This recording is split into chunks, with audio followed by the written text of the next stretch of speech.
Sunita Williams और Butch Wilmore का सिर्फ 7 दिन का मिशन था, लेकिन वह 9 महीने तक इंटरनेशनल स्पेस स्टेशन में फंसे रहे। एक्चुअल में उनके साथ में क्या हुआ, पूरा डिटेल से समझते हैं। रॉकेट के ऊपर का यह जो पार्ट होता है इसको कैप्सूल बोलते हैं, जिसमें एस्ट्रोनॉट के बैठने की जगह होती है और यही capsule final international space station तक जाता है और वापस एस्ट्रोनॉट को लेकर धरती पर भी आता है। अब नासा के पास वैसे तो स्पेसएक्स का क्रू ड्रैगन एक भरोसेमंद कैप्सूल है जो स्पेस स्टेशन पर कई बार जा चुका है, लेकिन नासा को एक और ऑप्शन चाहिए था, तो इन्होंने ट्राई किया बोइंग के स्टार लाइनर कैप्सूल को। अब इसमें टोटल 5 एस्ट्रोनॉट बैठ सकते हैं, लेकिन यहाँ पर 2 ही एस्ट्रोनॉट बिठाया गया, सुनीता विलियम्स और बुच विल्मोर को, क्योंकि यह इसका पहला मिशन था। एस्ट्रोनॉट के नीचे एक स्टोरेज स्पेस होता है जहां पर जरूरी सामान और इमरजेंसी सर्वाइवल किट रखी जाती है। एस्ट्रोनॉट के बैठने के बाद में यह सीट ऊपर घूम जाती है और ऊपर की तरफ यहां पर इनके सामने स्क्रीन लगे रहते हैं जिन पर यह पूरे रॉकेट व्हीकल की परफॉर्मेंस मेजर करते रहते हैं। सुनीता विलियम्स इंडियन है सिर्फ नाम से, फिर भी हमें बहुत प्राउड फील होता है। यदि आप भी 3D एनिमेशन की स्किल सीखते हो तो आपको भी बहुत प्राउड फील होगा, क्योंकि यह अपने आप में एक यूनिक टाइप की स्किल होगी आपके पास में। और इसमें हमारा बेहतरीन एडवांस 3D एनिमेशन कोर्स आपकी हेल्प कर सकता है। डिस्क्रिप्शन में डिटेल अवेलेबल है, जरूर से चेकआउट कीजिएगा, हमारा पूरा सपोर्ट आपको रहेगा। इस मिशन को लॉन्च करने के लिए नए रॉकेट को यूज किया गया जिसका नाम है एटलास 5।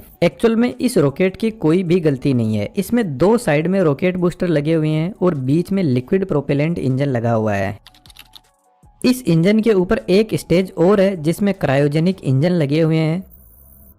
सबसे ऊपर कैप्सूल लगा रहता है जहां पर एस्ट्रोनॉट बैठे रहते हैं। जनरली 2020 के बाद में स्पेसएक्स के फॉल्कन 9 रॉकेट को काम में लिया जा रहा है, जो एक रीयूजेबल रॉकेट है। इसकी वर्किंग आप यहां से समझ सकते हो। अब जब रॉकेट लिफ्ट ऑफ स्टार्ट करता है उसके आधे घंटे पहले पूरी टेस्टिंग की जाती है, तो रॉकेट और कैप्सूल में कहीं पर भी कोई भी प्रॉब्लम नहीं थी। जब रॉकेट लिफ्ट ऑफ करता है तो स्टार्टिंग में हेवी थ्रस्ट की जरूरत पड़ती है, तो सॉलिड रॉकेट बूस्टर भी चलते हैं और साथ में लिक्विड प्रोपेलेंट इंजन भी चलता है। सॉलिड रॉकेट बूस्टर ठीक हमारे दिवाली के रॉकेट के जैसे होते हैं, जब तक इनमें फ्यूल रहेगा तब तक फोर्स लगाते रहेंगे, लेकिन इनमें पावर जबरदस्त होती है। स्टार्टिंग के 3-4 मिनट बाद में यह अलग हो जाते हैं, फिर लिक्विड प्रोपेलेंट इंजन रॉकेट को आगे बढ़ाता है। कुछ टाइम बाद में लिक्विड प्रोपेलेंट इंजन का भी फ्यूल खत्म होता है और यह भी अलग हो जाता है और वापस अर्थ पर आकर कहीं पर गिर जाता है। अब क्रायोजेनिक इंजन स्टार्ट होता है। इन इंजन के पास में पावर बहुत ज्यादा होती है और यह ऊंचाई पर बहुत अच्छे से काम करते हैं, और सबसे खास बात इनको बंद चालू किया जा सकता है। लेकिन अभी तक जितने भी इंजन थे उनको स्टार्ट करने के बाद में वह बंद तभी होते हैं जब उनका फ्यूल खत्म हो जाए। अब क्रायोजेनिक इंजन कैप्सूल को अर्थ की लोअर ऑर्बिट में सेट कर देता है और इंटरनेशनल स्पेस स्टेशन से जुड़ने के लिए इसको एक परफेक्ट ऑर्बिट में लाकर कैप्सूल को छोड़कर अलग हो जाता है। अब यहाँ तक किसी भी रॉकेट इंजन में कोई भी प्रॉब्लम नहीं थी, यह सब परफेक्टली काम कर रहे थे और टाइम पर सेपरेट हो जाते हैं। लेकिन अब काम स्टार्ट होता है इस बोइंग के स्टार लाइनर कैप्सूल का,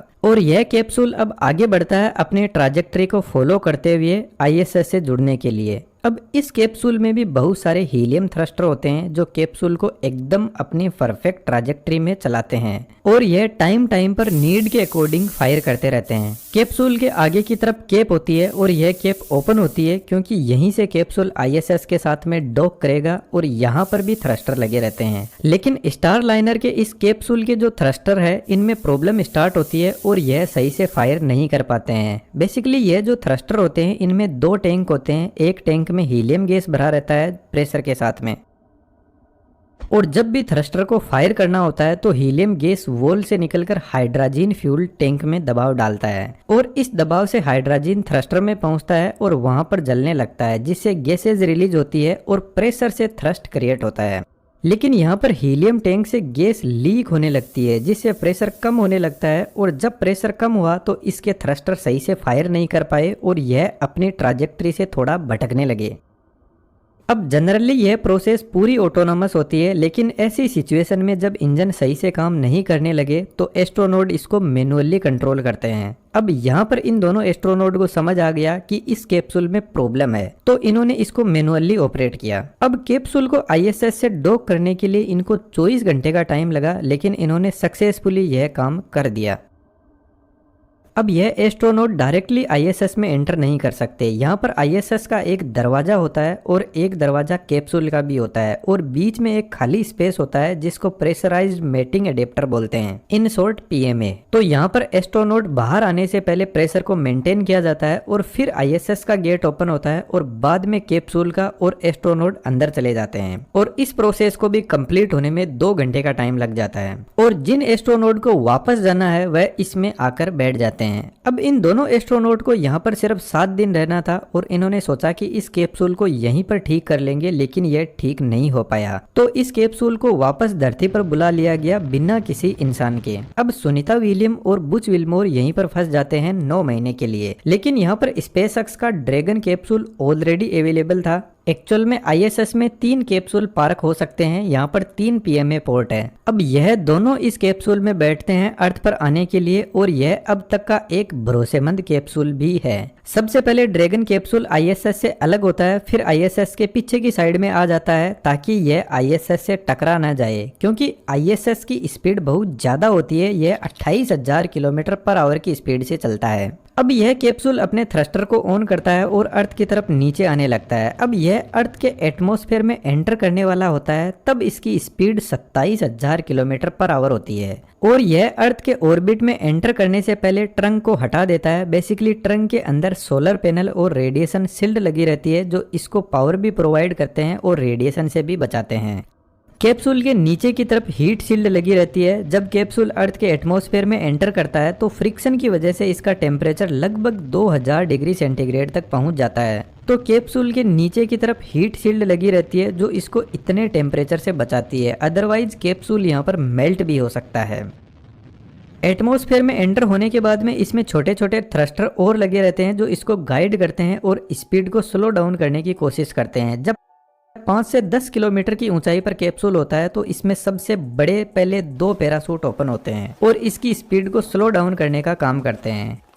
स्पीड धीरे होने के बाद में 2 मेन पैराशूट और ओपन होते हैं और धीरे धीरे कैप्सूल अटलांटिक ओशियन में गिरता है। आप इस कैप्सूल की हालत देख सकते हो, जब यह नीचे उतरता है तो हीट की वजह से यह कैसा हो जाता है। कैप्सूल के नीचे पहुंचते ही स्पेसएक्स की रिकवरी टीम यहां पर पहुंचती है और एस्ट्रोनॉट को कैप्सूल से बाहर निकाला जाता है और फाइनली दोनों एस्ट्रोनॉट सुनीता विलियम्स और बुच विल्मोर 16 घंटे की जर्नी के बाद में सक्सेसफुली लैंड कर जाते हैं। अब यहाँ पर इतना टाइम स्पेस में रहने के बाद इन एस्ट्रोनॉट को हेल्थ इश्यू भी आते हैं। यह डायरेक्ट हमारी जैसी लाइफ नहीं जी सकते क्योंकि आईएसएस में ग्रेविटी माइक्रो लेवल पर होती है और लॉन्ग टाइम बिताने के बाद में यह अर्थ पर आते हैं तो ग्रेविटी की वजह से इनकी बॉडी में बहुत दबाव महसूस होता है, जिसकी वजह से चक्कर आने लगते हैं और भी कई हेल्थ इश्यू उनको होते हैं, तो रिकवरी में इनको टाइम लगता है। दोस्तों, ऐसा एनिमेशन सीखने के लिए हमारे 3D एनिमेशन के कोर्स को एक बार जरूर से चेकआउट कीजिएगा। डिस्क्रिप्शन में डिटेल्स अवेलेबल है। Thank you.